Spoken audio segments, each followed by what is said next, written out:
Hi, everybody. Wow, what a turnout. I'll just take me 5 minutes to let everybody in. Thank you so much for joining tonight. It seems like only yesterday I was speaking to some of you, and tonight is all about launching into 2026 with some excitement and exuberance. And I have actually done a format of this presentation, I think every year since about 2022 from memory. It's got a slight twist on it tonight, and I am absolutely rapt to have such a turnout. So thank you for your confidence in what we're going to be sharing tonight. I'm going to share my screen, and this is going to be some opportunity for you guys to take part. If you've got access to a pen and paper, please do grab it now. It might come in handy later on. And let's kick off with the show. So, gaining momentum, what is it all about, and how can we set ourselves up for a truly outstanding year? 2026, the year of the horse. It's got to be good, right? Some of you will know that horses have a special place in my life. And when somebody told me it was the year of the horse, I thought, right, this is it. Here's to 2026. So to kick off this event, I wanted to do something that I have been exploring, this idea of asking questions. And those of you that have done coaching with me will know that that's something that I put a lot of time into, is thinking about the types of questions that we ask. So these are some really simple true and false questions. And the answers to these questions are going to be helpful. In fact, I think crucial is the word in helping us to get the results that we want. And I'd like to point out here that when we're talking about results, we're talking across the board. They don't have to be mind-blowing, explosive fireworks results. They can be something that is deep and meaningful for you. But essentially, it's getting what you want out of life. So the first question is the good old New Year's resolutions. We know that the stats are pretty bad for people setting New Year's resolutions. So the question that I'm wanting to share with you tonight, true or false, we struggle with achieving goals or resolutions because we lack motivation. Do you think this is true or false? If you just jot down your answer.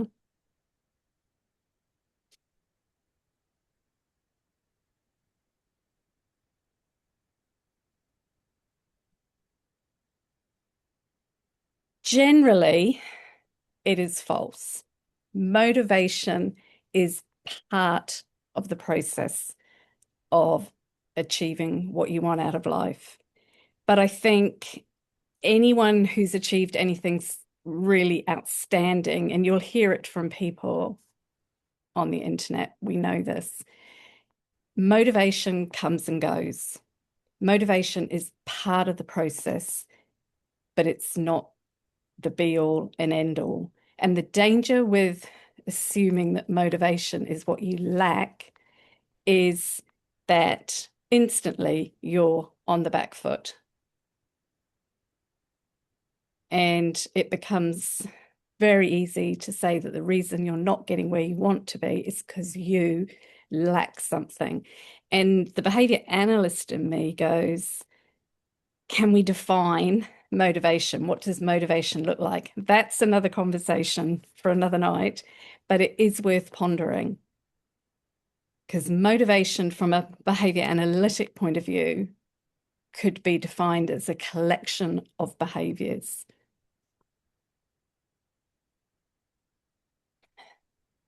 Right, true or false? We need to be disciplined to achieve our goals.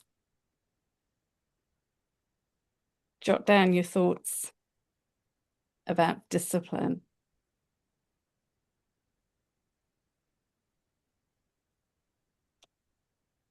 What does disciplined mean? What does it look like? And again, it's partially true. We do need discipline can help us, but the same thing happens that over time it can come and go, it can wear off. And it's important again to appreciate that discipline looks different for different people. And from a behavior analytic point of view, it would be a collection of behaviors. If we were trying to decide or describe what a disciplined person looks like or does, we'd be listing a collection of behaviors. It's not just one thing that they do. Hopefully you're noticing a pattern here that language plays an important role. And again, if we say that the only reason we're not getting anywhere is because we're not disciplined, we've kind of set ourselves up that there is no solution for us.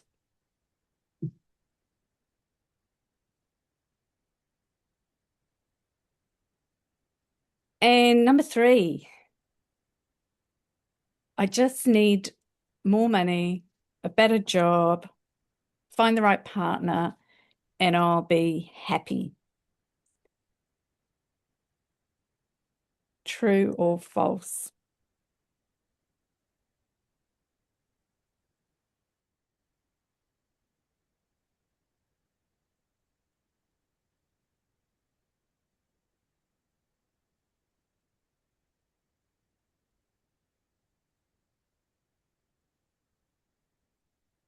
We know this is false, don't we? We know it. Happiness is a choice. And again, we know this, it's very corny, but it's true. We know that. The hard part is understanding it and getting it in our heads from an emotional point of view. Logically, we know this. It's very different when you're in a challenging situation to be told that. What really matters, and I think this is why I suggested that you did the pre-work around values, the pre-training. What really matters is knowing what's important to you. And the happiness and the feeling good about ourselves generally comes from living aligned with our values. And I don't think this can be stressed enough. I think if we dig in to the root cause of most people's unhappiness, it is tied somewhere to the fact that they are not living, being, doing, saying, whatever, in alignment with their values. So if we have our values clear, applying some really simple, effective strategies can help us. And this is what we're going to be talking about tonight. What can we learn? What can we gain from what hasn't worked in the past failures? And what can we learn and what can we gain from what worked for us, from our successes? And again, when we're talking about failures and successes, instantly, each of us is going to have in our heads something that we can relate to or something that immediately springs to mind for us. When you're talking about successes, this is the one that usually challenges people, is think about anything that has gone right for you, however insignificant you think it might be on a grand scale. And again, this is something that I really want to stress, is that And we talked about this, those of you who were with me last week, this noticing the small stuff. So when we're talking about failures and successes, we're talking about, I think it's Tony Robbins talks about, failures, the failure to make the phone call, the failure to catch up with a friend. It's not that you had a business failure or something like that. It can be the failure to do something. And again, with the successes, the successful initiation of a conversation with someone, the successful reaching out for an opportunity or taking an opportunity that came your way.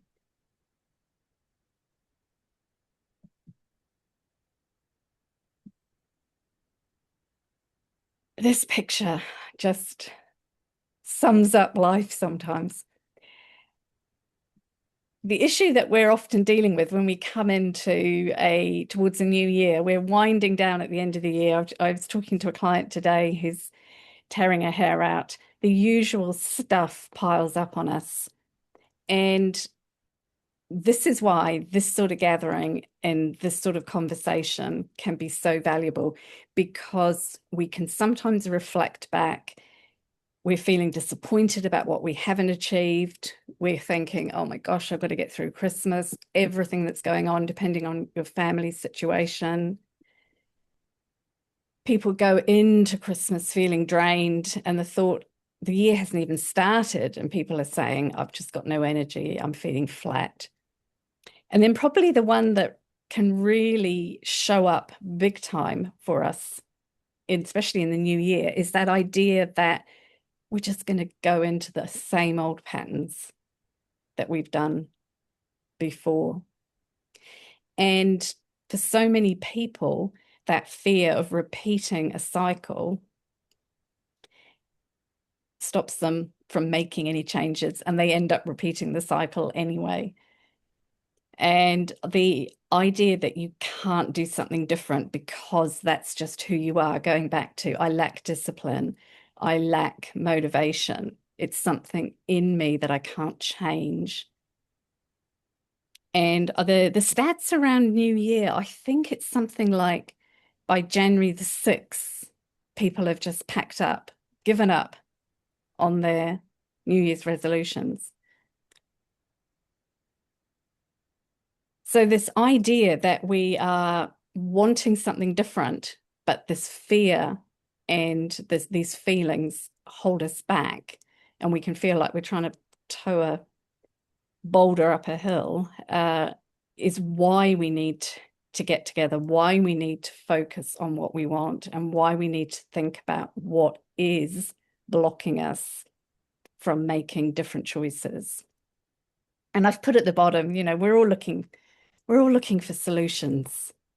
And so many of us get caught up in this idea of a quick fix. And this is not a quick fix. But what this can do is it can shift your mindset, give you some enthusiasm, give you some straightforward strategies for making different choices this year.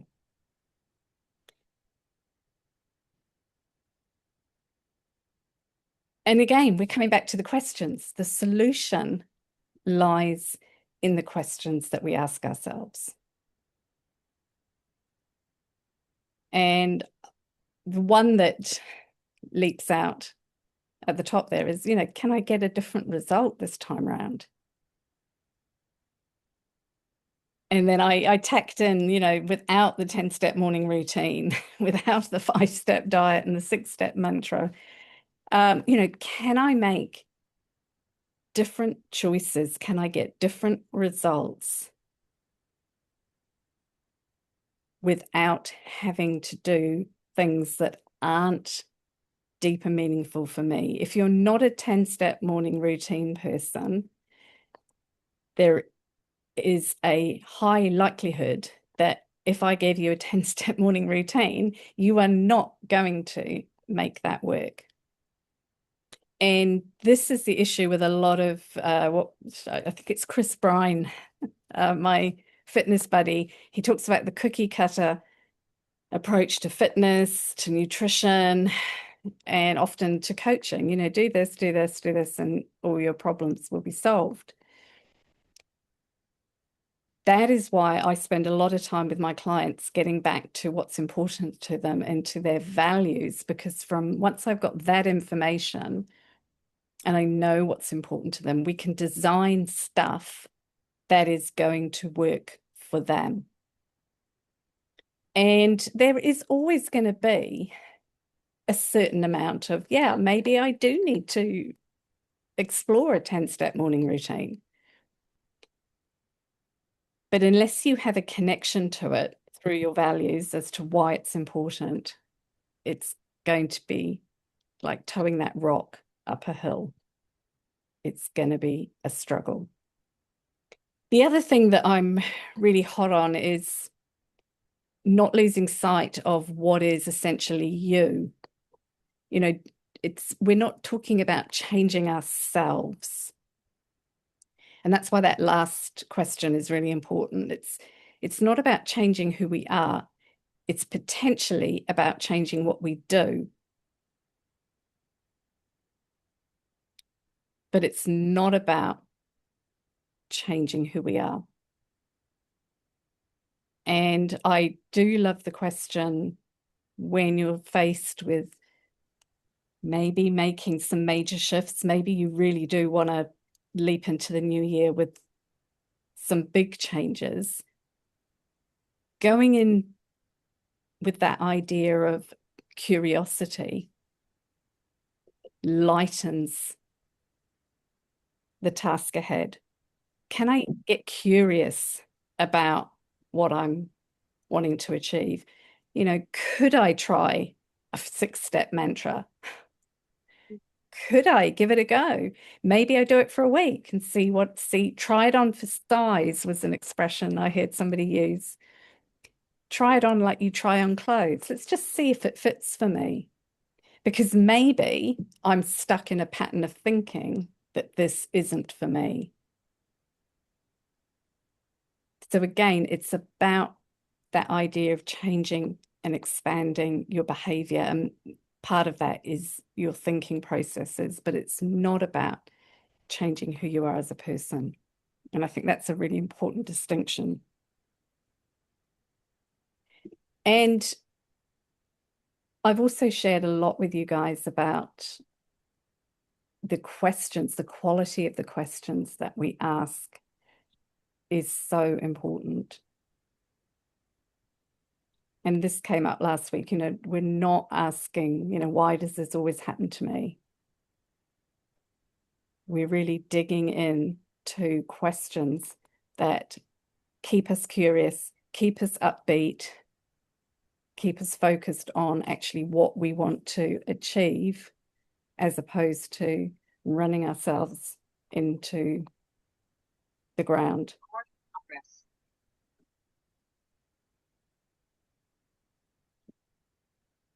So the next step, what action are we going to take? So we've asked some questions. We've thought about true and false. And this is something that I have borrowed from Dean Graziosi, the Clarity Tool. I found this so interesting to share with clients. And now's the time to grab your pen and paper. Here's a little opportunity for you guys to jot down some ideas. This is asking some questions. And the idea behind this is you answer them truthfully. You don't make it worse than it is. You don't make it better than it is. Where am I now? This could be in terms of your health. This could be in terms of your career, your relationships, describing your current situation. It's not describing your thought processes, how you feel about it, whether you like it or not. This is just, where am I? Maybe I'm working somebody was telling me the other day she's doing 14-hour days. So she would be right. I'm currently working 14-hour days. I'm currently not achieving my fitness goals. I don't know. I am not doing this. Currently, I am doing this. No judgment, no right or wrong, just where am I now? Question number 2 is, where do I want to be? So for my friend working 14-hour days, she might be going, I want to work an 8-hour day.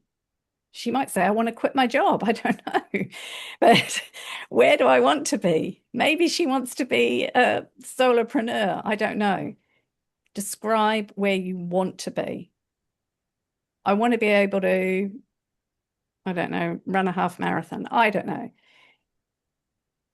I want to be able to go on holiday. I want to be able to spend time with my grandkids, my daughter, my husband, whatever. And then number 3, and this is the hard one, right? Because now we've got a gap.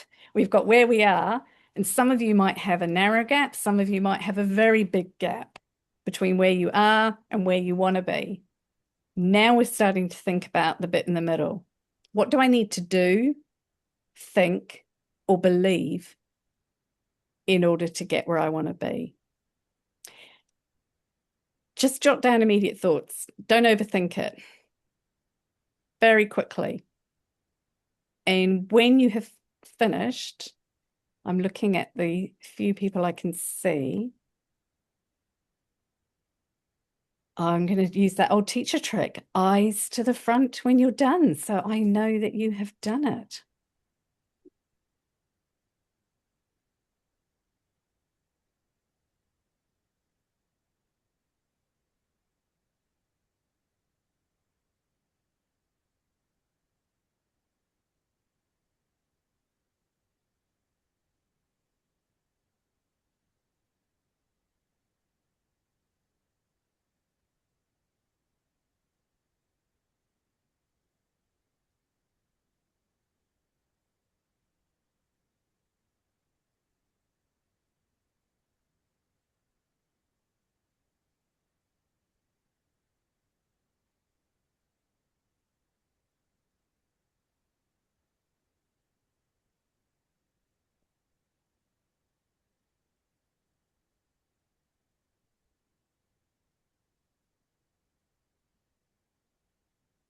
Okay.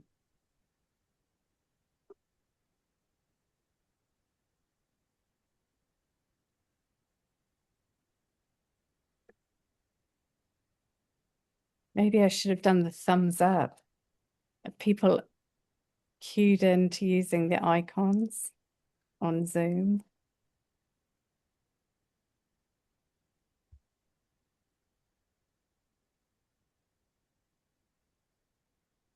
So now that you've got an idea,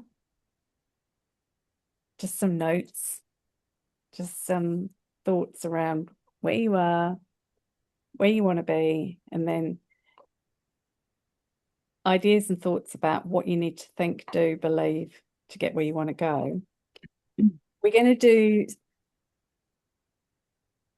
a activity here looking at some insights. We're going to be reflecting with a difference. I've said language and definitions are really important, and reflection for me doesn't go deep enough.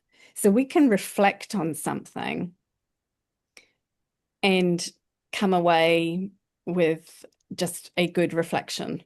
It can be a reflection on an experience, it can be a reflection on a lesson. Insights, however, I feel that gives us more information, and the implication around an insight is you are going to take action on that experience. I shared with you, some of you will have seen a series of videos that I did on insights from my trip to the States last year.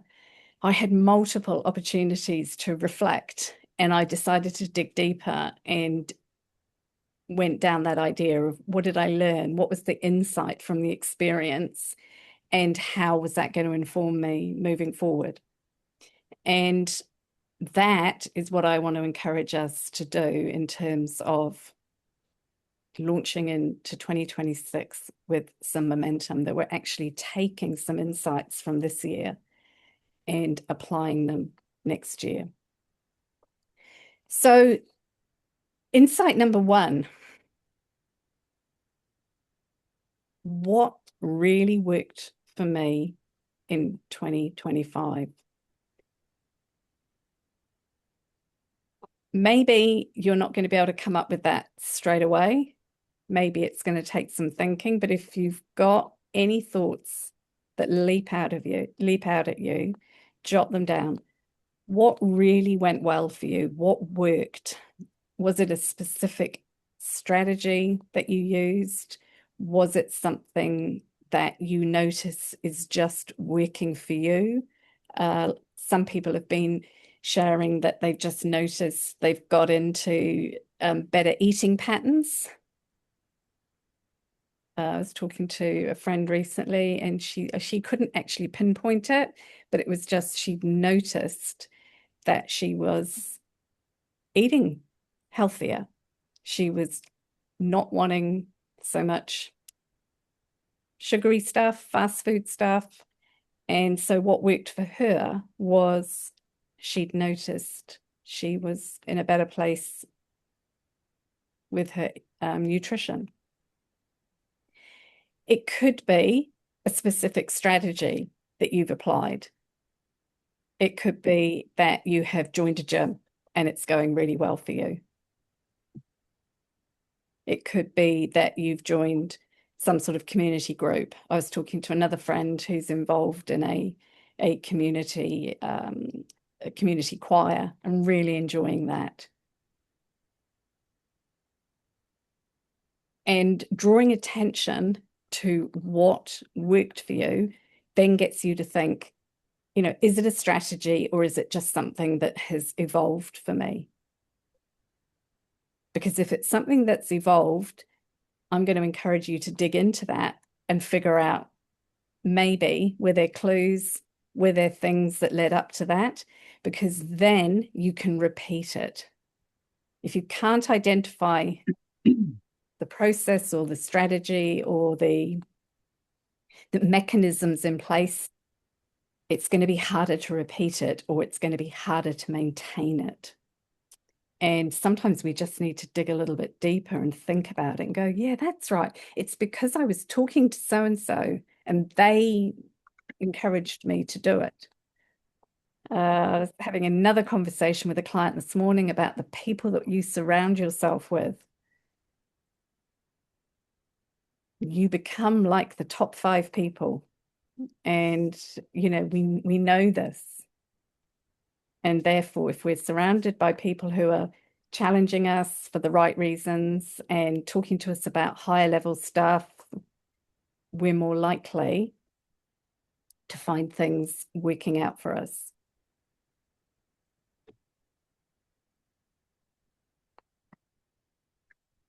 And then, of course, on the flip side, we've got what didn't work for me in 2025. And I'm going to hazard a guess, if you're anything like me, you're going to have a longer list here. And it's often easier for us to go, yeah, what didn't work? It's counterintuitive to be looking at what didn't work. However, this is valuable information. And if we frame it in a way that we are learning and gaining from this, as opposed to, oh my God, I'm still doing that kind of thing. Oh, why did I do that? It's, oh, what didn't work for me was going to bed at 12 o'clock. What didn't work for me was waking up at 11 a.m. every day. Random examples. What didn't work for me was working 14-hour days. What didn't work for me was spending no time doing the things that I really enjoy. What didn't work for me was focusing on a to-do list that grew day by day and overwhelmed me. So we're being precise, we're being neutral in the way we frame it. We're just saying it didn't work for me. What didn't work for me was hanging out with people that only talk about depressing stuff. What didn't work for me was watching the news, reading the newspaper, spending time on social media, whatever.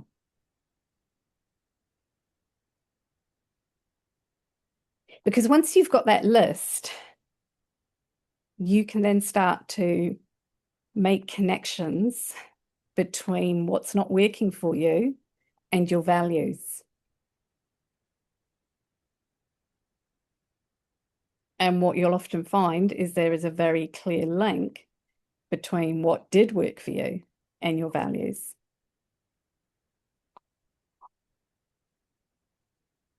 And the reason things aren't working out for you is because they're not aligned with what you believe and what you value and what's important to you. And all of this is about making as many connections as you can, joining dots in your life, because ultimately it becomes a lot easier to figure out choices and decisions, because you can see connections and you can look back and go, yeah, well, when I spoke to that person, this happened, and that always seems to happen. Therefore, what am I going to do differently? And suddenly you're moving away from that idea that you lack motivation, you lack discipline, and that there's something wrong with you. It's simply about shifting what you do, getting aligned with what you believe in, and then just following through.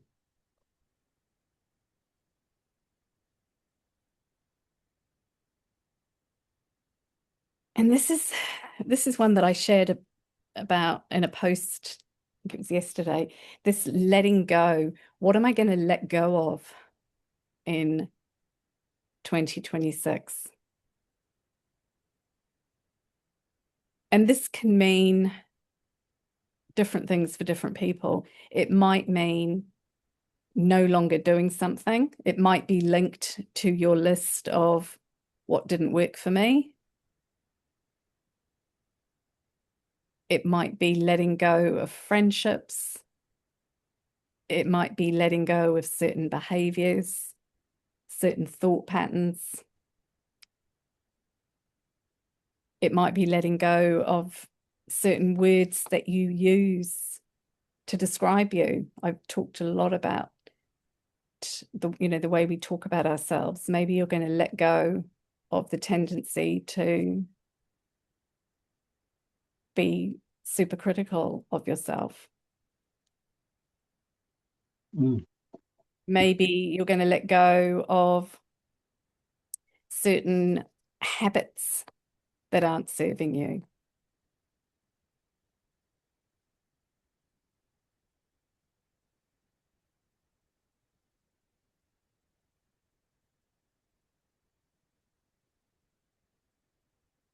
And again, the power here lies in this acknowledgement that it is something that you're going to do differently.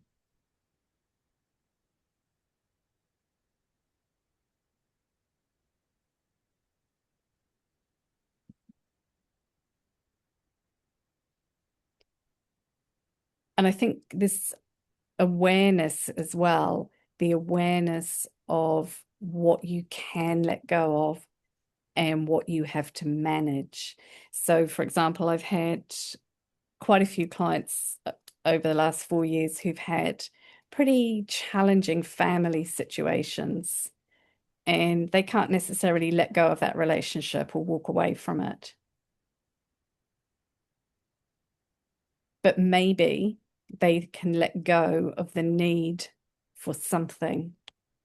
Maybe they can let go of the pain linked to the relationship.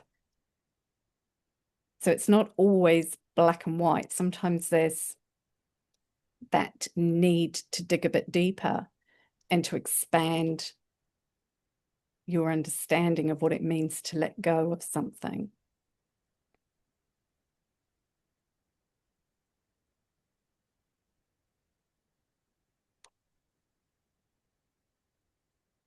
And the other thing to do with the letting go is it can be tied into so many things that, and some of you have done some work with me. We've talked about the challenges of the last 4 years and letting go of certain experiences that we went through. And I think, a lot of people who've dealt with challenging relationships as well, walking away or letting go of a relationship that is no longer serving you. And there is that feeling that things haven't been resolved, things are unanswered or not finished. Maybe that is also something to let go of, that there will be no answer, there will be no final resolution. And I know personally I've been challenged with that recently. And so I framed it as I had to let go of the need to hang on to something in order to get an outcome that I wanted. So it's digging deep. It's really digging into what does letting go mean to you, and what could you let go? Could you get curious about what you could let go of?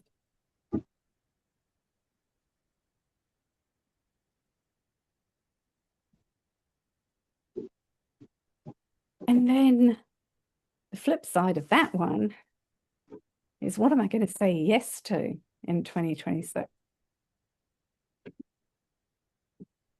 Because if I'm letting go of stuff, that means I must have more room to say yes. And I really liked that idea of, and again, I think it's Dean Graziosi who talks about the bookshelf. If you've got a bookshelf in your house, it holds a certain number of books. And at some point, unless you build a library, you have to get rid of some of those books. You have to let go of some of those books.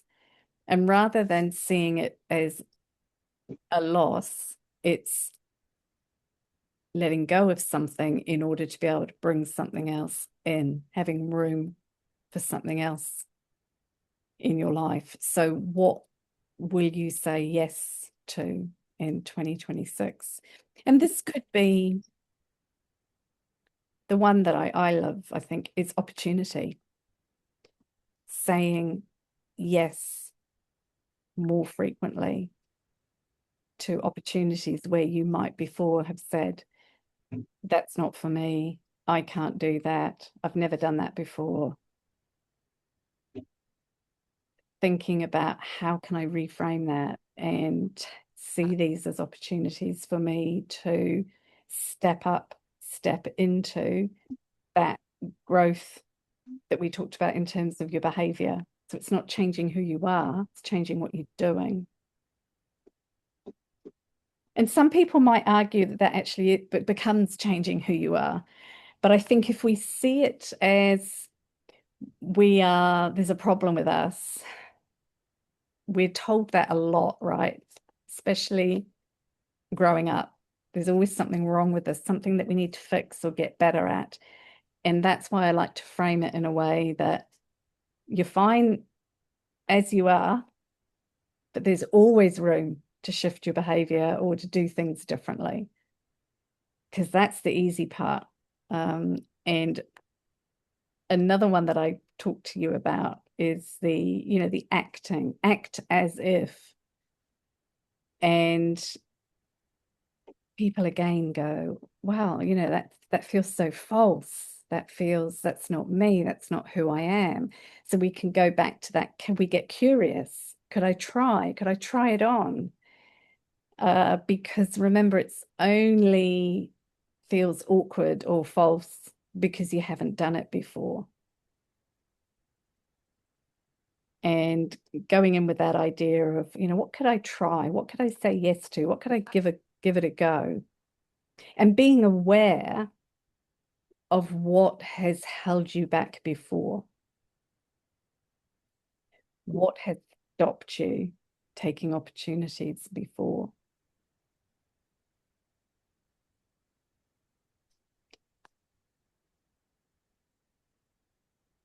And I think the biggest one that probably many of you will relate to is some sort of fear.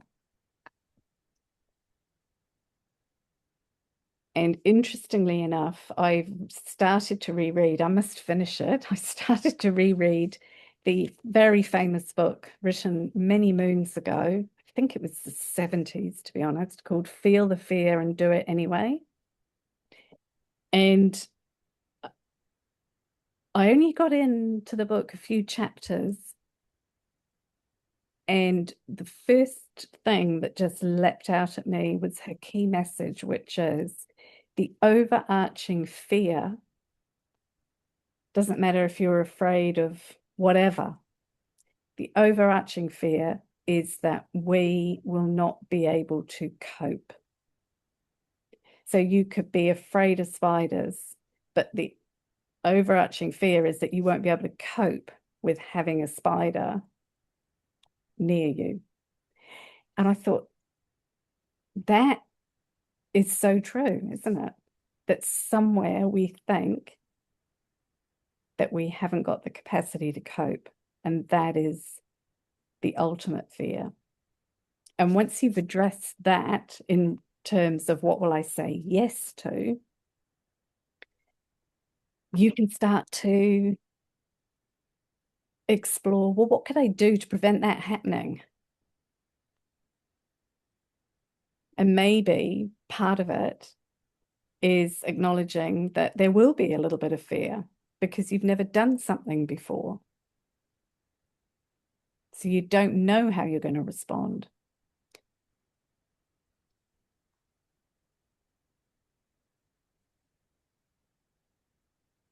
But saying yes, what am I going to let in to the year? What am I going to let in and say yes to?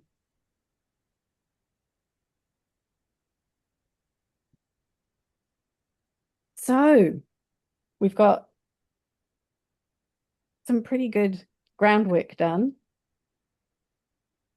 And this leads us to the starting point where most people jump into the planning stage and they haven't done the groundwork. So they're jumping in, they're going to plan an incredible, whatever it is, goal, and they're going to lay it all out, what they need to do. And by day 6, they're going to be saying, oh, I'm over this, I've had enough. They've got nothing behind them to draw on. They haven't got their values. They haven't thought about where they are and where they want to go. They haven't thought about asking better questions. They haven't thought about the people they're surrounded by. And they haven't reflected on the previous year, what worked, what didn't work. And suddenly you can start to see why we don't get off the starting blocks. It's not because we lack discipline and lack motivation. We lack the foundations from which to build our plan. And this is a common thing. Absolutely. And those of you who are into fitness or into health will know exactly what I mean. You know, the people that say, I just want to get into the dress for the wedding, or I just want to get into the, this whatever. They're into the planning stage, but they've got nothing to support them through that process. So I'm going to stop here for a bit. I'm going to open up the floor, and I'm going to, if anyone has got anything they would like to share, maybe you want to share your thoughts around what we've discussed. Maybe you want to share based on the insights, based on the true and false questions. I am going to stop sharing briefly. And yeah, feel free. I see I'm not monitoring my chat. I should have been monitoring my chat as well.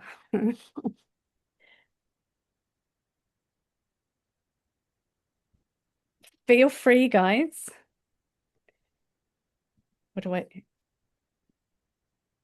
It's gone silent. Oh, there's lots of chat. Fantastic, guys. I'll say something. Go for it, Mary. Um, I don't like those kinds of goals. I don't like that kind of exercise. You know me, I'm always like the one that's just like, I'm not doing it. Nope, it's homework. No thanks. And So, I loved, loved, loved what April put. She said, I just want to find out who I am as a person. I just want to figure out who I am as a person.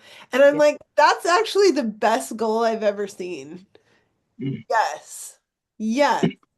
And that sounds fun and that sounds exciting and difficult and horrible and good all at the same time and worth doing. Whereas like, oh, I'm gonna like not be on my phone so much or I'm gonna lose 10 pounds or whatever it is. That sounds like shoot me. It's so boring, I don't even want to know. Yeah.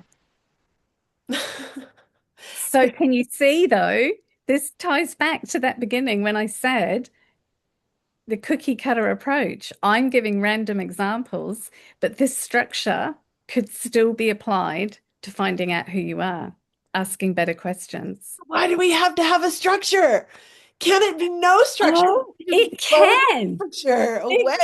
can. I Can love we just it. like feel the grass and can we just like look at the stars and can we just like meditate in like the gloriousness of the clouds Yeah. and then the answers will come. Yeah. But remember, we're all different. I know. And Yes, this is a framework. This is a starting point for people who it might work, it might not, but it's some important foundation stuff from which to do that. Because the challenge for most of us is exactly what you said. We can't just do that. It's too big a gap from where we are. we can't And, just, sorry, what do you mean? we can't just go out under the stars and it will Why? Why happen. not? But like pair the rule book up. We don't have to listen Yeah. to the rule book. No, we can just go Yeah. out. But some people can't marry. Hmm. And I Why? think this is why. Well, there's a question. Why do some people find stuff hard? Because we I are mean, all different.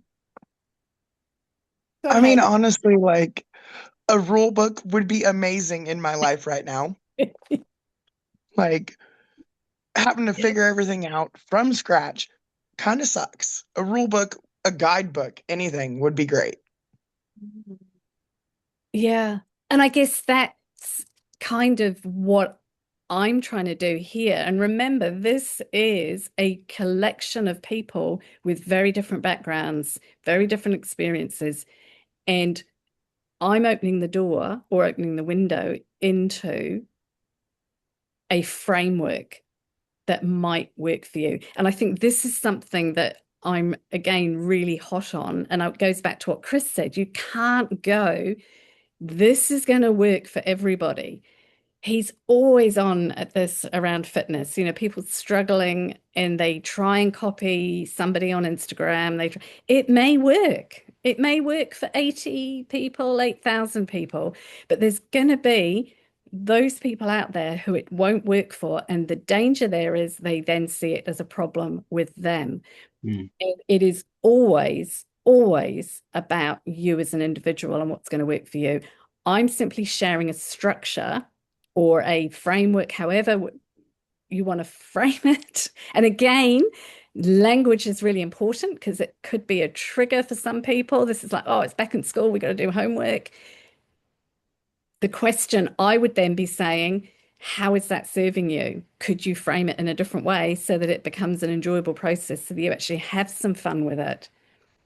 But you've nailed it. Both of you have got different needs, and somehow I'm just sharing something that might work. Bits of it you might take just a tiny bit of it. You don't have to take the whole thing.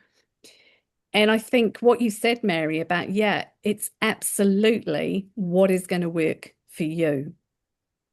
And having that flexibility to be able to say, yeah, okay, I can take bits of this, or I'd actually, it's not for me. I don't want to do it that way. I've had a lot of people say when I talk to them about trying on that, acting as if, they hate that idea.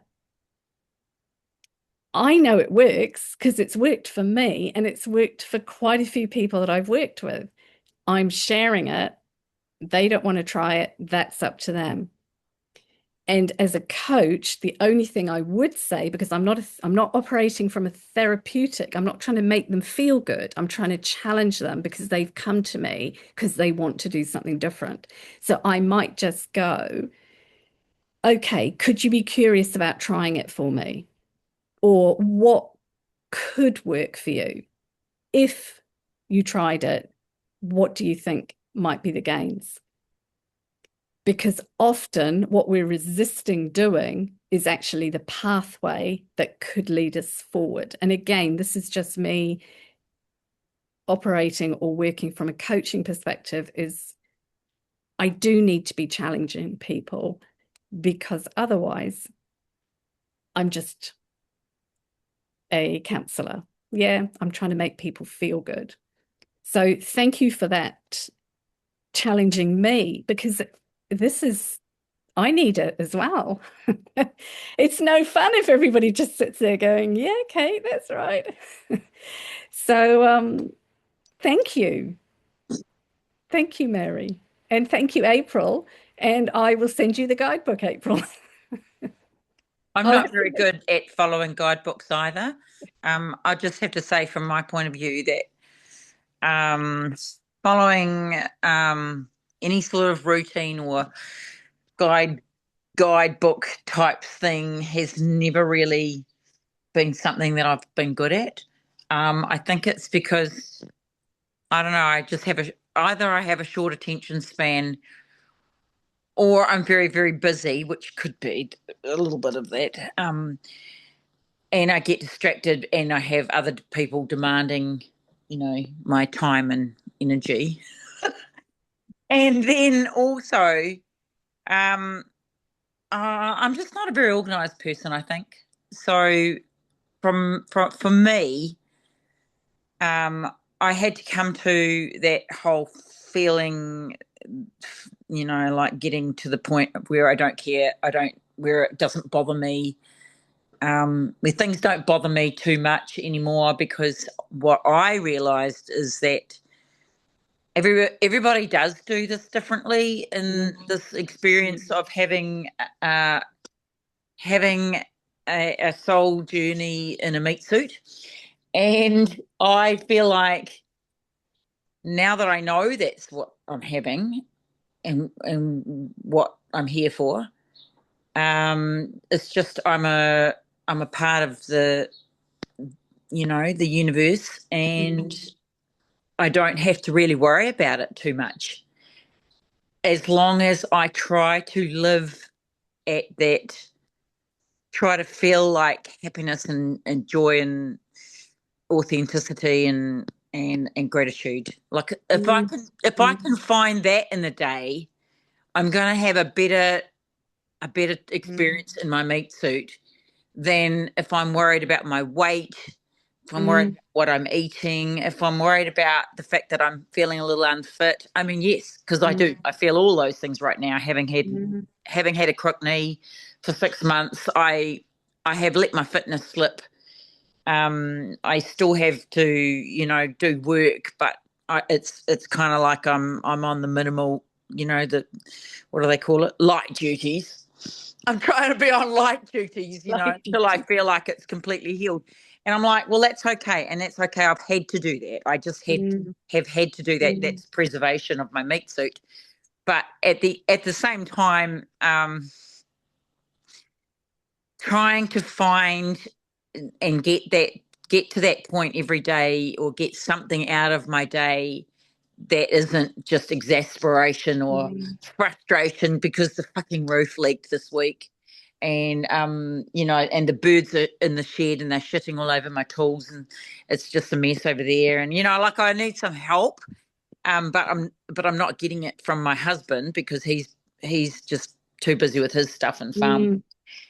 But I just have to try and spend bits of time feeling, yes, it's not that bad, like whatever. So what? The roof leaked.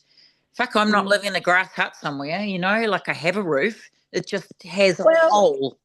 Yeah, and I think, and I know that's hard. I know Yeah. that's hard because I've struggled with that all my life. yeah, And that whole thing is my husband is not like my father. And when I think about how I was brought up, this is the opposite. I'm like, why the fuck did I choose somebody who's the opposite of my father? Why am I with this guy who is never going to fix the roof when it leaks? He's made that clear in the first 5 years of our marriage when we lived down the hill. He made that quite clear to me. But anyway, I actually just have to learn to go. I've had to learn to go, oh well, too bad, right? Yep. Just do something you like doing. Try and get Yep. something good out of your day. Try and enjoy something or get some pleasure in doing something.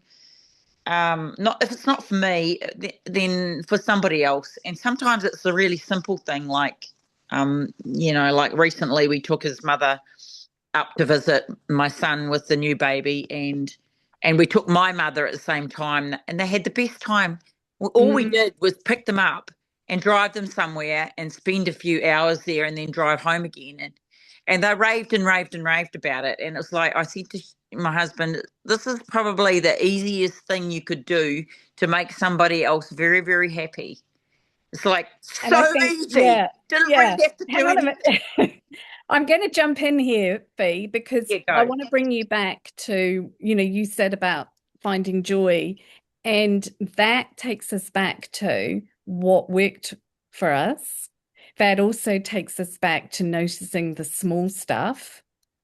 And the examples I gave were very practical, very tangible examples. But I think you and Mary have highlighted the difference, the things that you are seeing that are important can be, and this is what frustrates me for so many people who are struggling, is you're highlighting things that are happening every day that you can create more attention to, that you can enhance, that you can magnify. And that is the secret. And so many people can't do that. And therefore, when we find it easier to do, we struggle to support people who can't even get to that point, which is why I've chose very tangible things to talk about, because a lot of people can relate to that. But thank you again for highlighting that there are differences that we can find connections through. We can start to connect to, you were talking about joy on a completely different level to somebody else getting the joy of whatever they've just achieved from their goal. And the other thing I really want to highlight is this, again, draws our attention to language, definition, and meaning, and what words mean to us and what expressions mean to us. And that is why I've talked to my clients a lot about expanding your definition of words like discipline, words like structure, guides, books, anything that is associated with certain behaviors or triggers us, brings back memories or whatever. Expand it, because the question that you could then start asking yourself is, how is it serving me if I am resisting because I've got an association with a word, a behavior, or whatever? And if we're looking at life going on around us from that perspective, that maybe I just need to expand my definition of this word. And that is going to, because I just saw Kat talking about what it means to let go. And my association with letting go is very negative because it's usually told to you by somebody, just let it go. Just, it's very, yeah, it's just gets my hackles up. If someone tells me to let go of something, I want to hold on to it. And I had to dig into that one and go, so what does it actually mean? And how can I turn it around to serve me? Because ultimately, the situation that I let go of, I am feeling so much better because of it. But at the time, I was so caught up in it that the thought of letting go was actually part of that. Well, I'm giving in, all that. That's exactly what they want me to do. And I started to twist it around, and it wasn't serving me. And that is why that question, how is this serving me if I continue to believe that way? If I continue to hold that as my truth? And could I gain something from expanding that word, expanding that phrase, so that it actually serves me and see it in a completely different way? Because if you look at the martial arts, right? I did Aikido for many, many years. And the ultimate goal in Aikido is you actually never have an encounter with somebody. You can't train two people who do Aikido can't train together. One of them has got to take on the role of the aggressor. So it is a non-confrontation. It's non-competitive. It's not a sport. It is it's the ultimate form of self-defense. And the ultimate thing is that you just walk away. You never actually put yourself in a position. You don't go in and go, I'm going to have a fight with this guy because I can win. If you can walk away, if you can get away. And the lowest form is to actually harm somebody. And so when you look at it like that, suddenly all those phrases of, if somebody kicks you, you kick them back, you start to see it's how you view it, how you frame it. And the idea with Aikido, it's been framed in such a way that you actually feel you're on another level because you're so in tune with yourself that you don't actually want to have a confrontation with somebody. But yeah, thank you for that. Flip, that was great. Anybody else? I'm just going to have a breather. Did that help, Kat, with your question? Sorry, I'm just flicking through the. I got a little caught in the chat with Mary and April there, Kate. But yeah, how to let go? That's a good question. Like, just let it go. Oh yeah, okay. But even like sometimes people would suggest a little ritual or writing stuff down, throwing it in the bin or putting it in the fire or something like that. But the other thing is what we started talking about in the chat is I don't know who the famous person is that says something like there's no such thing as good or bad, but thinking makes it so. And it's really our perceptions and our thoughts of things that create the experience for us. And if you look at the yin and yang kind of understanding that, any dark cloud has a silver lining, and every silver lining there's a dark cloud. So it's being able to see that event or situation or thing from both sides. And I think when we can see both sides of a situation or multiple sides of a situation, the good and the bad in it, it starts to neutralize out the emotions, or it takes the sting out of the emotions on things. So yeah, maybe letting go is the process of actually seeing both sides of an event, thing, person. Love it. Yeah. April said, she's talking about overthinking while trying to decide things. And that, which is so perfect with what you said, like the thoughts get in the, it's the thoughts. And Dallas has said, let it go equals words. Somatics say otherwise. So somatics is in the body. And so often we're in the thoughts so often, and most of the time there's no space between them for most of us. So you can do really simple things just with my sound that I do when I give a sound bath. You can just stop and just listen I use sound with people, sound therapy. So you can just use this practice of deep listening. This is a somatic practice where you just stop all of a sudden and you listen to what the sounds in the room. And all of a sudden, so you just stop and you listen. Maybe you can hear birds. Right now, I can hear ticking from a clock. I can hear my breath going in. All of a sudden, you go into the body and out of the thoughts just for a moment, and it starts to create space. And you can do the same, like start to feel the feelings of your skin. That's a different practice, rather than the sound, the skin. And there's so many. So I don't know. Love it. It's No, hard. and a good way to actually get back to just like a base level is, and it's a really practical suggestion, and anybody should be able to do this with, like it's very, very simple. And it's actually just to go and stand on the grass with bare feet. So if you go out and you stand on the grass with bare feet, you're connected to the earth. You got the earth energy and your energy become the same. So you're grounding to the earth's frequency and energy level.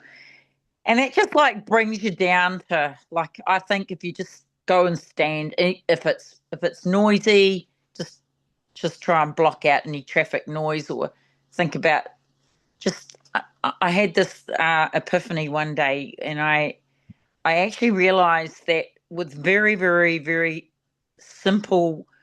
one simple thought can change the way I feel about everything in the day. And single simple thought was to imagine that I was looking at the face of my granddaughter, like her little smiling face. And that actually, like, while standing on the grass grounding, that just like it brought me such a sense of joy, and I was instantly lifted. And so just find that one thing, that if it's your cat or your dog or your mum, or just something that gives you a real sense of happiness and peace, and just think that, and then try and let yourself smile, because actually that releases endorphins as well. And so that's my best advice to somebody. Just go stand on the grass, think of something beautiful, and smile. That's 3 things you're doing that really help. And Anyway. Cool. Sometimes, like, to add to just the grounding, I feel like, because this helps me, because I've got like one of those minds that overthinks a lot too. And so sometimes just hearing, like, not just the, like, it sounds woo, grounding, but actually there is something that happens in your body. They can measure with the electrons in your body that changes when we stand on the earth or when we stand in the sea. Yeah. And it changes our whole feeling of well-being. Or when you have the sunshine on you, there's physiological changes that happen in your body that we just are not talked about, that we have this deep sense of well-being. Like, our ancestors didn't wear rubber shoes. No. So it's like it's amazing. There's something Yeah. in it. Brilliant. So we got some tools. So good. Got some tools. We got lists. We've got exercises. We can ground. We can do our lists I on the know. grass. Yeah. Yeah. And who knows, out of this collection of people, what is going to work and what people are going to gravitate towards. And just thank you for sharing, guys. I really appreciate it, because it's always more deep and meaningful when people engage and come up with their thoughts and ideas, because this is what it's all about. Yep. Right. I'm going to go. If anybody else wanted to.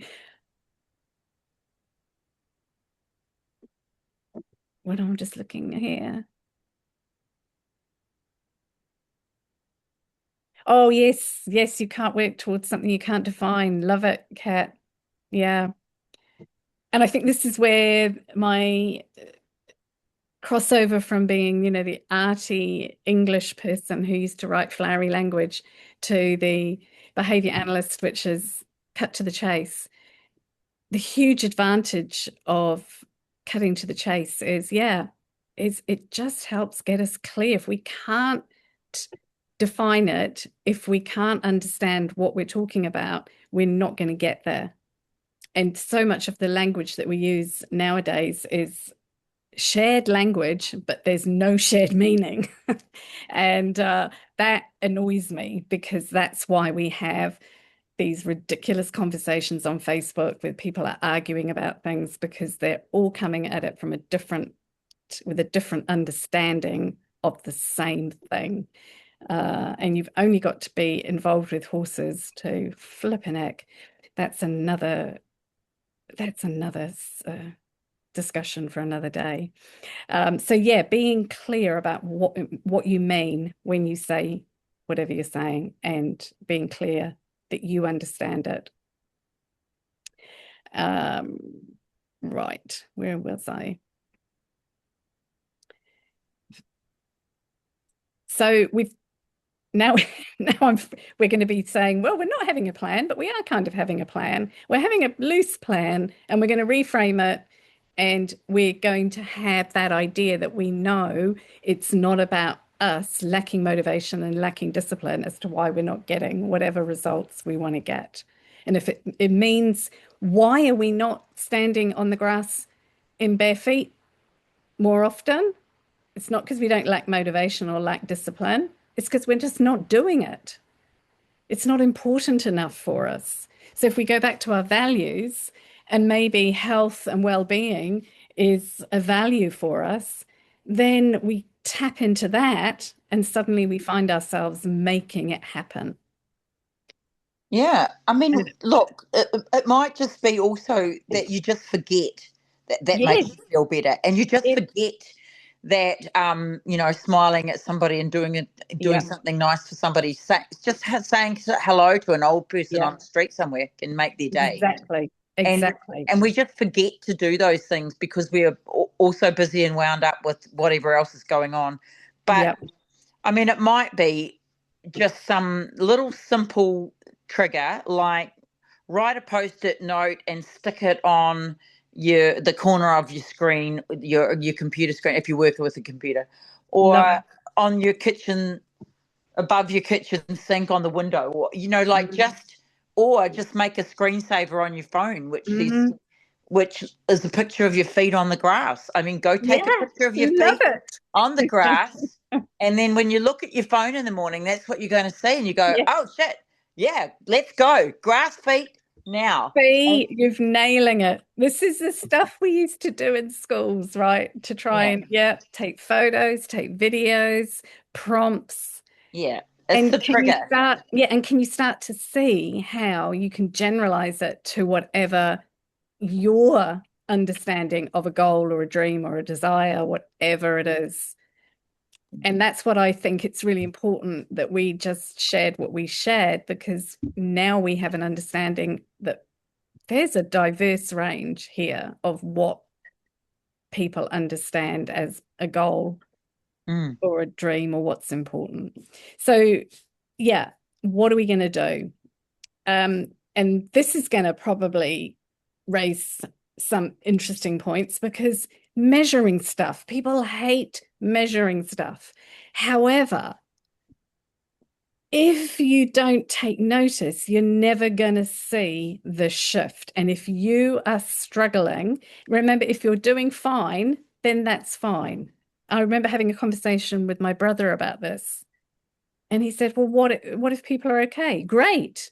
If they're okay, that's great. But if they're not, this is a tool that helps them to appreciate why they may not be feeling great, because they're actually not noticing the differences. And again, the very practical, tangible way that I have encountered this myself personally is through fitness. And I hear this, I say every day, but that's an exaggeration. People trying to get healthy, to lose weight, they've got a goal, they've got whatever they like, and they do not use some really basic strategies for measuring their outcomes because they're so busy hopping on and off the scale. And I say the scale is not your friend.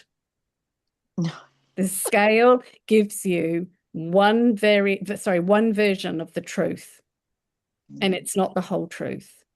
And you want to be noticing things like the fact that you are standing outside in bare feet on the grass, that you're walking out there bare feet in the grass, that you're going to the beach and having a swim, that you're drinking plenty of water, that you're enjoying time with your grandchildren or whatever. All this other stuff that is going to help you naturally lose weight. Because if you're doing stuff, you're going to find yourself in a routine where you are more able to eat. The woman that I talked about at the beginning who said, you know, she found herself eating healthier. Maybe if she measured or thought about it, because then she can replicate it, then she can keep it going. If she hasn't thought about it, measured it, one day she might just find, oh, I'm falling off the wagon again. I've noticed I've put on whatever and I'm not feeling very good. How is she going to go back if she's never noticed what she was doing in the first place? So although it sounds very formula-like and very structured, there is a rationale behind it because we can then go back. Otherwise, it's hit and miss, and that's fine. But the reason I'm suggesting this is because this is what people come to me with so many problems. This is a potential solution. And the reason I talk about recovery time, frequency, and intensity is because they are not utilized outside of behavior analysis. I don't think they're utilized enough. How often are you doing something? How intense are you? And this can be done with feelings. This can be done with anything that you are trying to shift. And the recovery time is how quickly do you bounce back? Because when, for example, we're dealing with a major loss in our life, and you know, we've got people in this group who've dealt with some pretty bad stuff. You're not going to wake up one day and it's all gone. But what you are going to notice is that your recovery time improves. You're not upset for so long, for so frequently, with such intensity. It's always going to be there. It's part of life. But you notice that little shift and you can see some progress and you can see some light at the end of the tunnel. And because we don't do this and we expect to, and we're encouraged to just wake up and one day it'll all be fine, we'll feel better. This can form, this can cause real issues for people dealing with recovering from anything, from a trauma or from any experience that they are feeling trapped within. And, you know, I talked about the 1% gains, that 1% difference, and you can just enjoy it. That 1%, you standing outside barefoot in the grass, that one thing that you've changed and what that is going to catapult you towards in the new year, because you feel successful, you feel you've done something different, you've challenged yourself and you felt successful. So the strategy, the suggestion, the framework strategy is getting super clear on what's important to you, which is the values. Absolutely nail them, define them, know what they look like, know what your definition of your value is in your behavior. What are you doing? How are you living your values? We can use the clarity tool. Where are we now? Where are we going? Where do we want to be? What are we doing in between? We can use reflection and insights to inspire us and to move us out of that trap of thinking that it's motivation and discipline that we're lacking. It's we're not tapping into our ability to learn from our experiences. We're not noticing these insights. We're not, and this comes back to what Marian Fee said, we're not noticing the small stuff that is really small for many of us, the daily stuff that we do. We can start to make a plan based on that. Give ourselves a feeling of success. Okay, I'm just going to go outside. I'm going to post it. It doesn't have to be an A4 piece of paper on a spreadsheet. It can be the post-it. as Fee said, on the computer, post it on the door. The prompt, I'm going to tap into that idea that I can use the prompt, a reminder. Maybe it's a photo, maybe it's a drawing, maybe it's an alarm. And I can just measure my progress. And my progress might be just a tick on my calendar. And I just feel good because every day, excuse me, every day I've managed to go and stand outside. Every day I've managed to do this, find some joy. Every day I've managed to notice something different in my world. I've managed to take time to listen to somebody, to notice what's going on in my environment. And I love that you've brought that up, because that really is this idea of simplicity. It's not as difficult as we make it out to be. And so we're going to have variations on what action we're going to take to roll into 2026. And I'm already now thinking, right, I'm going to be standing out on the grass in bare feet. That's going to be, that's going to be, I'm going to be, and I'm going to get trodden on by my horses. Yeah. Maybe do it outside the horse paddock first, then put the boots on. Oh, dear. I mean, yeah, you go. Oh, I mean, Kate, you could be dealing with like 3-degree weather like I am. oh, yes. No. Yes. So maybe that would be a slightly different challenge in snow. Have you still got snow, April? Yes, it is very slowly melting, and we're supposed to get another 3 inches tomorrow night. Oh my gosh. And we have a foot so far for reference. So, Yeah. Whoa. Oh yeah, where are you? Missouri. Oh my goodness, Missouri and Missouri. Oh no, just enjoy the pristine beauty of snowflakes. Oh, Fantastic. Yeah. Oh my God. I know. No. Good on you, April. Yeah, maybe you can pass on that action until summer. Yeah. Oh, so just one other thing. So anybody that is into lists, I'd just say, like, if you made a list and then make it your goal to just tick one thing off your list every day. And you don't have to make a list that's really, really hard. It could just be something really simple. But if you're a person who gets, that satisfaction out of giving a tick to something, then yeah, I mean, it's a good idea. It's just not my thing, but then again, I probably could. I've seen one of those things where they started an app or somebody started something to do with decluttering your house or something. I can't remember what it was. Yeah. And I did think, oh my God, I could do with one of those, but I've never actually been game to do it. Have a think about what we've just talked about tonight in terms of that, Fee. I would be going, that could be an opportunity for getting curious, couldn't it? I'm curious. Could I actually get my jollies out of a tick list? You know, it's, and this is why it's all about individuals and what you want. If you're looking for that growth and expansion, maybe that's something you want to do. If you're looking for growth and expansion somewhere else, you're going to direct it somewhere else. This is an opportunity to ask those questions. Could I get curious about that?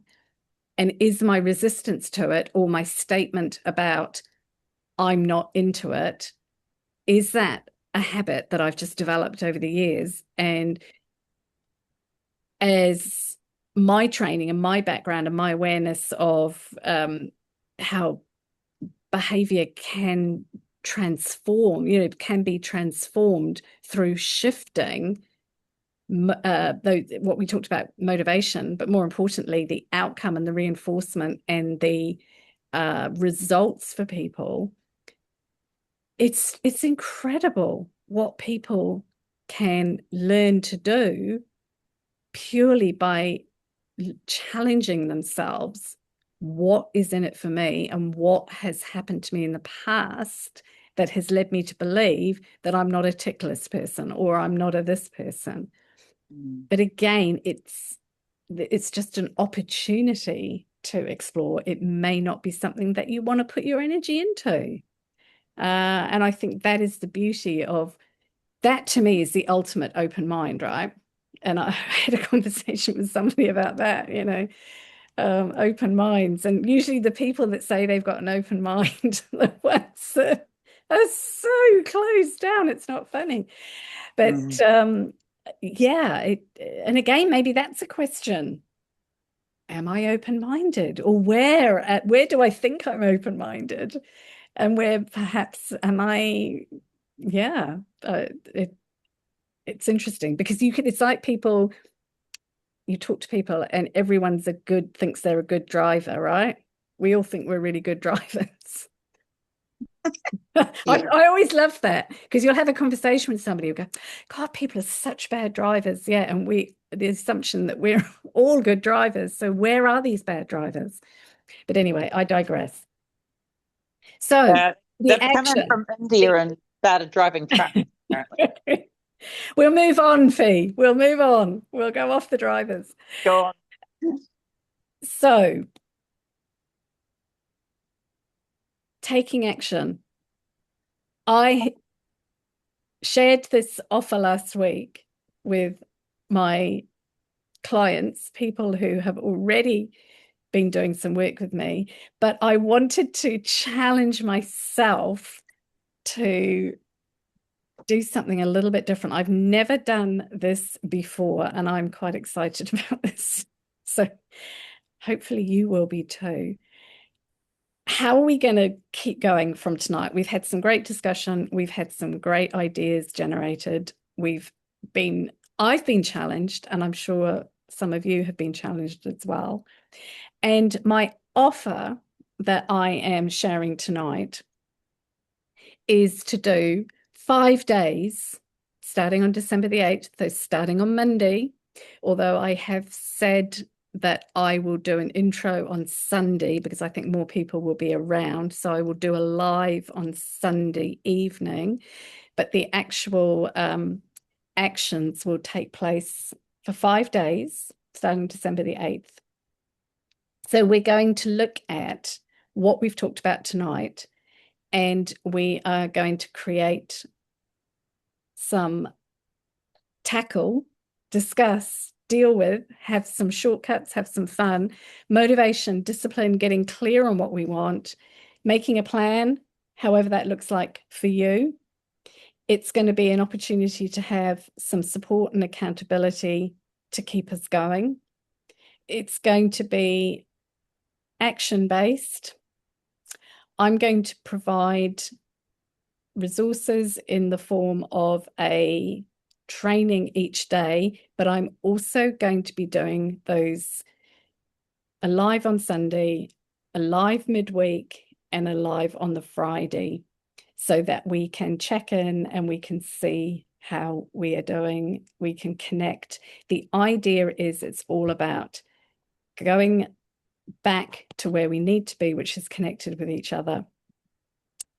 I am doing it for the simple reason that most people do an event like this and then we part our ways and we don't keep going. So this idea of building some momentum into the end of the year was really important for me. It's $95 is the price.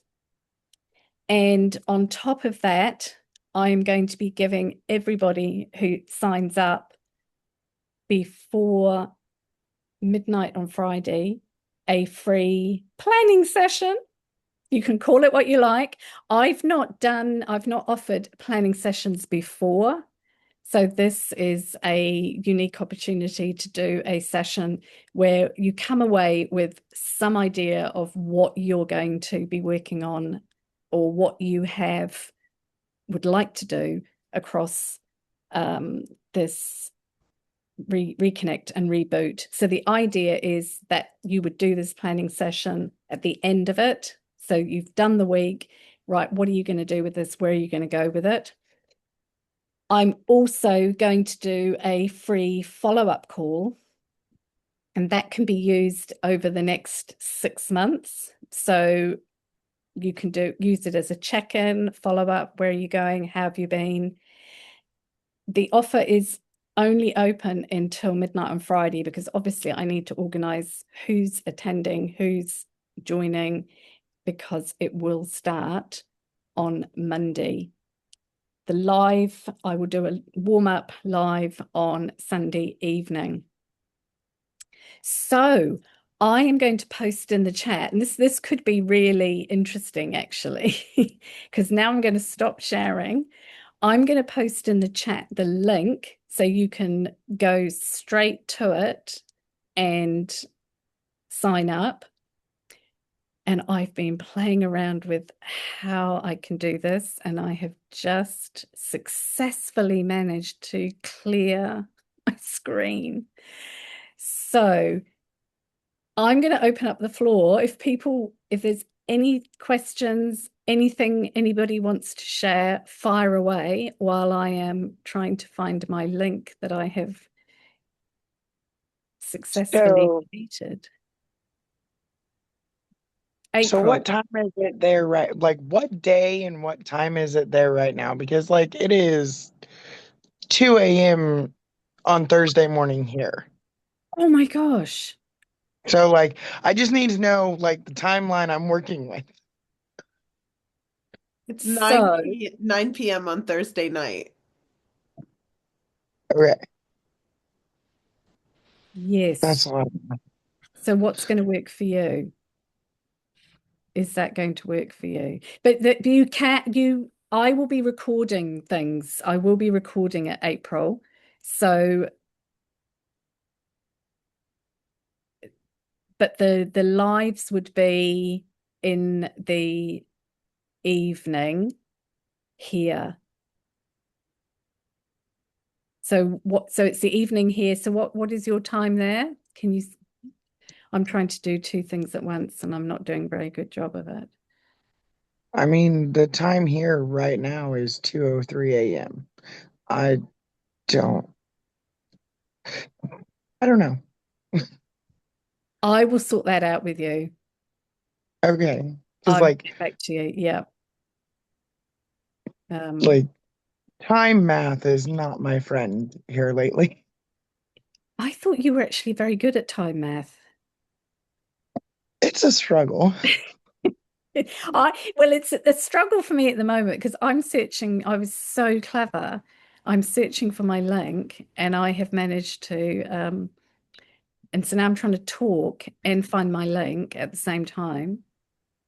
And it's incredibly challenging. You find your link. Well, I tell April that for me, time is just a three-dimensional construct that I just don't adhere to anymore. So I find that time, oh well, it just doesn't mean anything. And some people don't like that about me because I always turn up for things that I'm supposed to be there at a certain time, and I turn up when I'm ready. But anyway, yeah, it's something that I'm trying not to impose on myself. Fee, I think time is the challenge for so many people, and I love that what you've just said, because you're right, it does cause some interesting responses from people. Yeah, I've just posted the link, guys. But I do get it. Like if it was a 7 o'clock in the evening here, that would be midnight there for you, and you'd still have to stay up for an hour. How long would your session be, Kate? Oh, about an hour. About an hour. Yeah. So if it was earlier in the evening, then it would be more doable for April. Like okay. 5 o'clock in the evening would be 10 p.m. there. Yeah. The day before. Well, the day after. Oh God, the day after. Sorry. Here is an opportunity that I'm going to present. I am flexible. So depending upon who signs up, maybe on the Sunday we can agree as to the times, because Sunday I could do in the morning. Would that work for you, April? Like if it's, or I could do, no, sorry, I could do it earlier in the afternoon. I could do, say, like 4 o'clock on the Sunday, New Zealand time, which would be, what are we? So basically 5 hours. 5 It's hours. 24 minus 5, 19 hours behind us is what she is. Okay. So let's depending upon who signs up then on the Sunday, this is your opportunity to influence the timing for the rest of the sessions. Because it doesn't bother me. I just, obviously I want to work with the people that want to do it. So that would be perfect. But if I said that the Sunday one, I'm going to put it in here. Sunday session starts at, what did I say? 4 p.m. There we go. So there is a link there from me, which takes you straight to the page, which gives the details and the payment option. And any queries, there's a button to press to email me. So you can just click on that and you can email me your questions or whatever. And then we're going to say it's going to start with a live on the Sunday to get us ready. And then we kick off on the Monday. So I will be sharing pre-recorded stuff so you can watch it in your own time. You don't have to turn up. I will make it available. But I did want to do these 3 live get-togethers. So obviously the Wednesday and the Friday, we can try and make it, April, if you want to be there, we can make it work. Okay. So can everybody see that in the chat?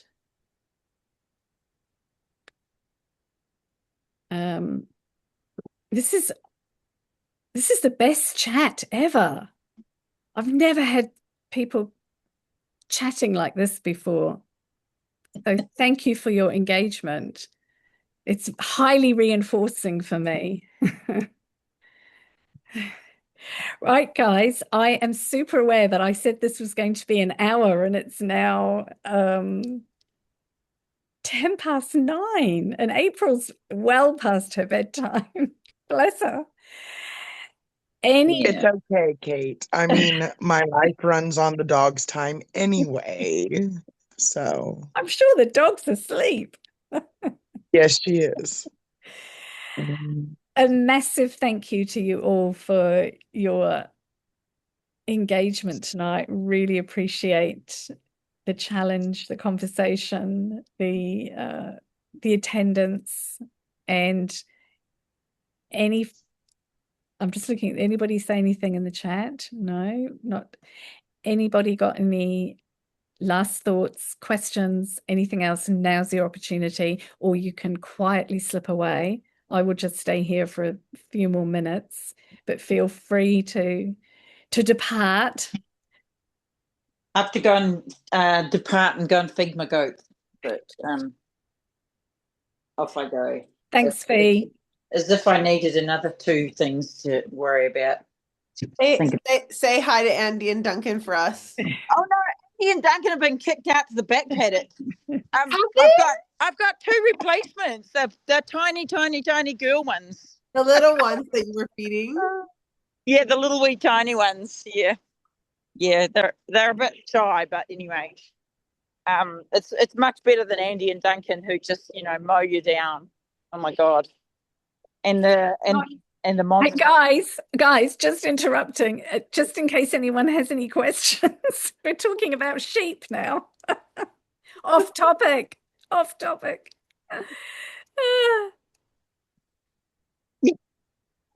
Sorry. Any thoughts? No. I mean, some of us could just chat and chat and chat. Go for it, Mary, then. I already did. I don't really have anything to say, but I just love it because, you challenge, like, I always challenge what you say and then you always challenge me back. Really good. It's good. I'd be lost without you, Mary. You keep me accountable. Yeah. I doubt it, It's but brilliant. anyway, it's good. Karina, so lovely to see you or not see you. Bless you. Incognito.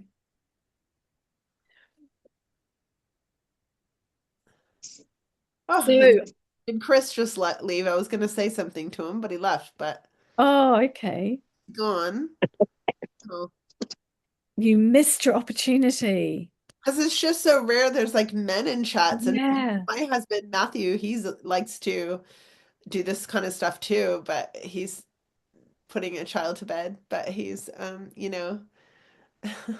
Well, I will send the recording out. So yeah. if he's highly motivated and disciplined, he can watch it. My child is already in bed. Oh no. Look at that. She, she's actually been good tonight because the last time we did this, she wanted to be shoved up my butt. Oh, April. Karina is there. I know, but she's staying incognito. Oh, maybe she's busy. There she is. There's too many random people on there that I didn't know. Well, now have you met April before? I didn't, but we're both in there. No. Hi, April. Hi. God, you look April. really good for someone who's awake at 2 a.m. in the morning. Yeah. I wouldn't look like that. No. My It'll be eyeballs would fine. be hanging out. I've done that exact thing to talk to people in the US. So I have a friend that lives in Tennessee, and sometimes it's like the same thing because it's this not far off where you are. So, and Yeah. my sister's in Kansas. So, yeah. I mean, my sleep schedule runs by the dog anyway. So, like, Sunday, I didn't go to bed till 6 a.m. So, and then I was back up at 10. So, like, my sleep schedule's messed up enough. I can be a night owl and an early bird at the same time, apparently. Bless you. Your dog and hanging out with cats. Like, what the heck? Winter. She hasn't been able to go to the dog park like she wants to. She can't do all the things. And so she gets the zoomies about midnight. Oh, Oh, yeah. Yes. Wakes up. Yes. Karina, are you good? Are you in Auckland or are you north? No, I'm back in Whangarei. My life's been a bit up and down and all around at the moment. Oh, We've missed you. we've missed you. Thank you. I thought I'd better have a wee look to see what tonight was about so I can hopefully have a better 2026 without so many deaths and stuff. Mm. Although that's uncontrollable, but Mm. yeah, just to get me back on track, I think. I'd love to have you, Karina. You know that. Yeah. Yeah. Let's see what happens. My parents are coming to visit from Arizona on Wednesday for 6 weeks.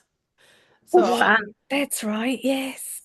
so I'll be really busy, but so I don't think I can this time, but yeah. I'm excited. Well, you can, because both of you get it for free because you're in the membership, so you can just hop on. Okay. I don't know if I'll be able to, but Okay. be really occupied, but Yeah. but No, I did mean to, because Karina, you wouldn't have got that message. So, I'll have a chat with you. yeah, Okay. yeah. I I'll- didn't quite understand that bit either, Kate. Sorry. I'm just back from. Yeah, well, this is a bonus for the Momentum Connection membership. I said that was, you can do this for free. So God, I've got no excuse now. no, you have no excuse. So already, Excuse me, I'm just going to have to take my gumboots off now and do what I profess everybody else should do, and get some bloody feet on the grass for a few minutes. And now the moon's just gone behind some clouds, but actually it's full moon. Do you know that? It's full moon. Oh, yeah. yes. Fairly weird. Everything's fairly weird in my life when it's a full moon. So that's why I miss half the things people say, and then I just focus on very, very bloody little. Well, last night I was freaking out. There you go. I'm being dramatic, over dramatizing stuff, because I mucked up my sign up page. And so I was chatting via the platform trying to get help. And one of them said, hey, look, we'll just do a Zoom. It's going to be easy and you can screen share. And it was this time last night. And I just thought, I can't do this. I can't do that. And I thought, when are you going to do it? So I said, oh, okay. Yeah. I'd had the most hilarious conversation. It was the best support person conversation I have ever had. She was laughing her head off because I said, this technology is so amazing, but there's so many nuances to it. If you miss it, you cock something up. So I learned a hell of a lot last night. So that would be my barefoot in the grass moment. I mean, you're doing better than me. So, Well, it's all like, degrees, April, isn't it? I've had it for a while now. I feel like I'm slowly. I have to go. I'm gonna try. Thanks, Mary. Try to join if I can, but pop in and out or something. That sounds good. Yeah, but you'll get the stuff anyway. Okay. Yeah. Lovely to see you. Bye. I think I'm gonna follow Mary.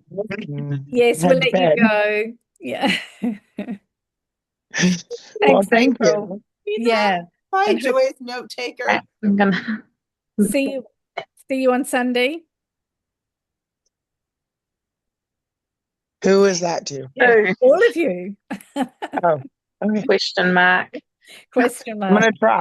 Now make sure you get the link out of the chat, but I'll send it to you. I've got all of your emails. That's all right. So I'll send it to you.